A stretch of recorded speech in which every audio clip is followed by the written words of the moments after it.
जी, अस्सलाम वालेकुम। उम्मीद है सब खैरियत से होंगे। कल एक हमारे प्यारे दोस्त हैं, बहुत अज़ीज़ हैं, उनका एक छोटी एजेंसी है।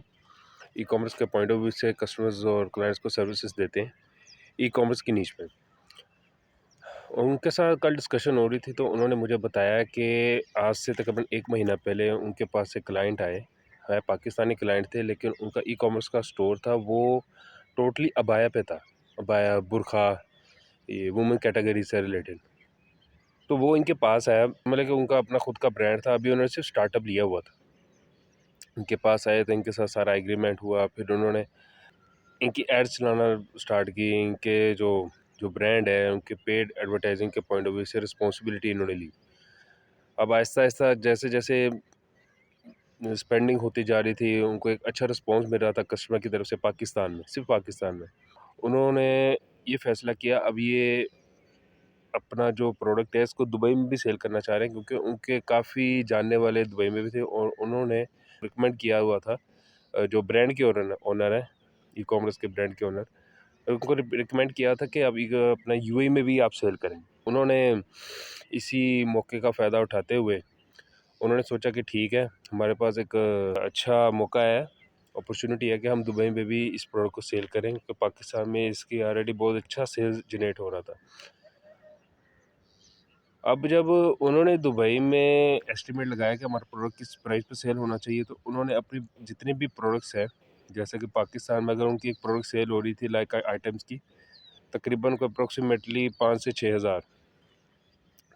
हज़ार की अगर प्रोडक्ट सेल हो रही थी, तो उन्होंने अपना जो प्राइस है वो 2x कर दिया, यानी कि 18,000 उन्होंने पाकिस्तान में भी अपनी उसी प्रोडक्ट की प्राइस कर दी, और उन्होंने बाकायदा दुबई में भी अपनी उस प्रोडक्ट की प्राइस इंक्रीज़ कर दी।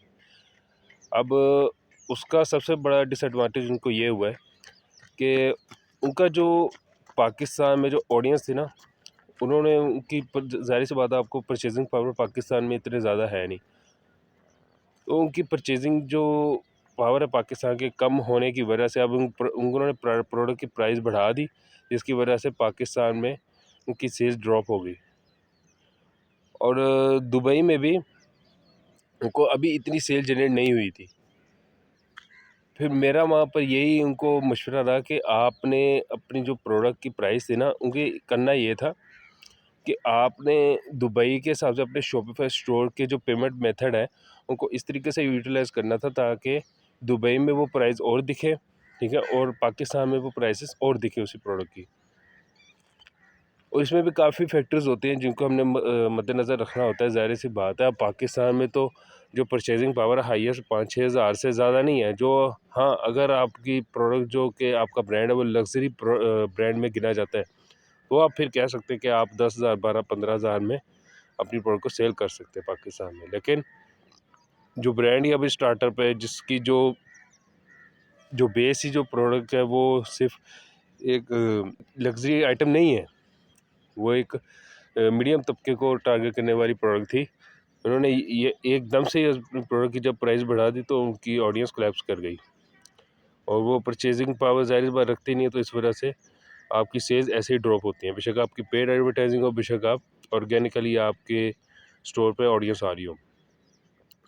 कोशिश ये कीजिएगा कि आपका जो आपका स्टोर है या ब्रांड है, उसको कम से कम 1 से 2 साल हो जाएँ पाकिस्तान में ऑपरेट करते हैं। फिर अपनी दूसरी कंट्री में अगर आपने ऑपरेट करना है, तो उसके प्राइसेस और रखें दूसरी कंट्री में, क्योंकि और काफ़ी चीज़ें होती हैं ना। देखें, अगर आपने दूसरे मुल्क में अपनी प्रोडक्ट सेल करनी है, आपने अपने टैक्सेशन का भी हिसाब लगाना है। फिर उसके बाद आपने अपनी पैकेजिंग, वहाँ की डिलीवरी कॉस्ट और रिटर्न्स का भी आपने काफ़ी चीज़ों का मद्देनज़र रखना होता है।